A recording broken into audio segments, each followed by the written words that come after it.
नमस्कार।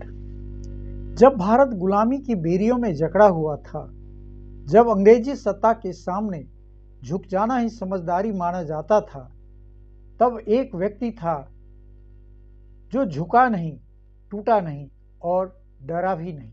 नाम था वासुदेव बलवंत फरके। इतिहास की किताबों में जिनका नाम बहुत छोटा लिखा गया, लेकिन आज़ादी की लड़ाई में जिनका कद बहुत ऊंचा था। सवाल यह है कि क्या क्रांति केवल बड़े नेताओं से आती है या फिर ऐसे जिद्दी लोगों से जो अकेले खड़े होकर भी साम्राज्य को चुनौती दे देते हैं। इतिहास हमें अक्सर यही बताता है कि भारत की आज़ादी की लड़ाई 1857 में शुरू हुई और गांधी पर आकर खत्म हो गई। लेकिन सवाल यह है कि 1857 के बाद जब पूरा देश डर और चुप्पी में चला गया था, तब हथियार उठाने की हिम्मत किसने की थी? नाम था वासुदेव बलवंत फरके। साल था 1876। महाराष्ट्र, कर्नाटक और दक्कन का इलाका भयानक अकाल से गुजर रहा था। लोग भूख से मर रहे थे, लेकिन अंग्रेज सरकार लगान माफ करने को तैयार नहीं था। फड़के उस समय पूना के मिलिट्री अकाउंट्स डिपार्टमेंट में काम करते थे।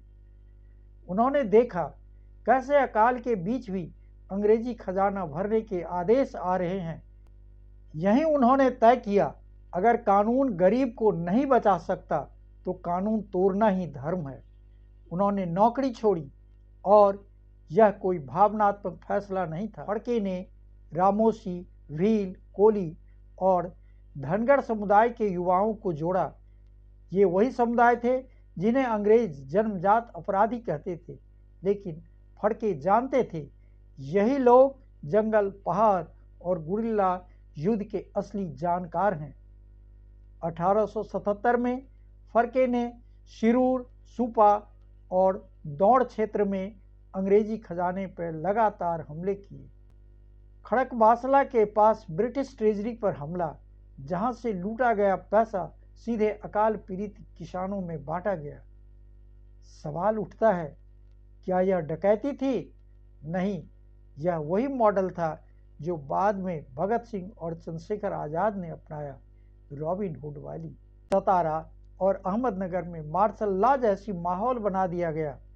फड़के को पकड़ने के लिए 10,000 का इनाम घोषित किया गया।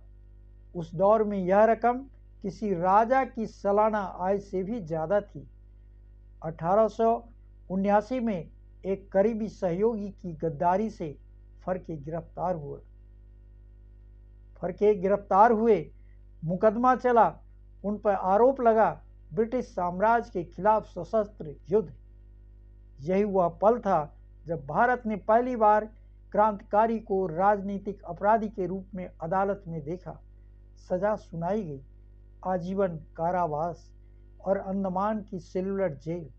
अंडमान में फड़के को पत्थर तोड़ने, कोल्हू में जोतने और जंजीरों में काम करने को मजबूर किया गया। इतिहास बताता है उन्होंने वहां से भी भागने की कोशिश की, लेकिन बीमारी और कमजोरी ने साथ नहीं दिया।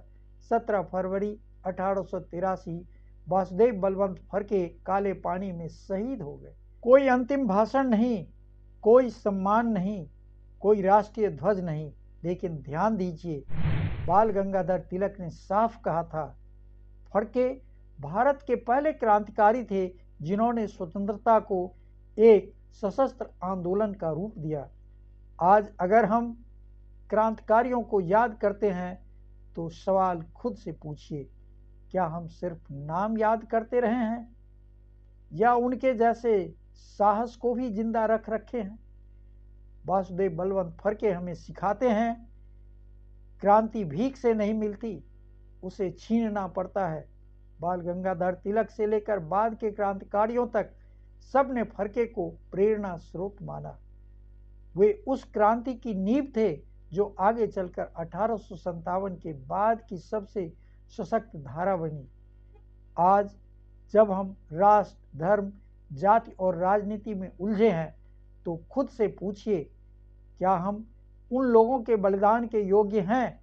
क्या आज़ादी सिर्फ एक शब्द बनकर रह गई या फिर यह जिम्मेवारी भी है। वासुदेव बलवंत फरके हमें सिखाते हैं कि क्रांति पद से नहीं प्रतिबद्धता से जन्म लेती है, कि राष्ट्र प्रेम भाषणों से नहीं त्याग से संबंधित होता है।